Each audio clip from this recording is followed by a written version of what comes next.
সম্প্রতি এক সংবাদ সম্মেলনে জ্যোতির্ময়ের পেটে হাত দিয়ে বিপাকে পড়লেন বলিউড সুপারস্টার শাকিব খান।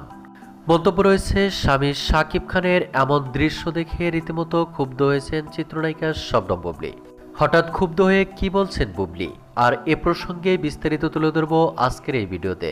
আর তাই ভিডিওটি না টেনে শুরু থেকে শেষ পর্যন্ত দেখে সঙ্গেই থাকুন। প্রিয় দর্শক, বর্তমানে বাংলা চলচ্চিত্রের সবচেয়ে জনপ্রিয় আলোচিত শীর্ষ তারকা বলিউড সুপারস্টার শাকিব খান, যাকে নিয়ে সোশ্যাল মিডিয়ায় আলোচনা সমালোচনার অন্ত নেই।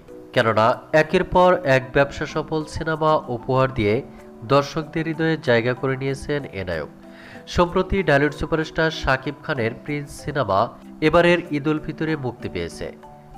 আর এ ছবিকে কেন্দ্র করে সোশ্যাল মিডিয়ায় শাকিব খানকে নিয়েও চলছে তুমুল আলোচনা। আর হঠাৎই এরই মধ্যে বলিউড সুপারস্টার শাকিব খান এক প্রেস কনফারেন্সে প্রিন্স ছবির নায়িকাদের নিয়ে হাজির হন।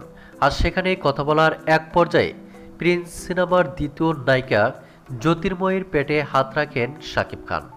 আর এমনই একটি ভিডিও মুহূর্তের মধ্যে সোশ্যাল মিডিয়ায় ভাইরাল হয়ে যায়। আর ভিডিওটি দেখে রীতিমতো আলোচনার সমালোচনার ঝড় উঠেছে সোশ্যাল মিডিয়ায়। শুধু তাই নয়, এমন দৃশ্যের জন্য সমালোচনার শিকার হয়েছেন শাকিব খান। আবার অনেকেই মন্তব্য করেছেন, শাকিবের এমন দৃশ্য দেখে রীতিমতো ক্ষুব্ধ হয়েছেন শবনম বুবলী। স্বামীর এমন কাণ্ড মেনে নিতে পারছেন না বুবলী।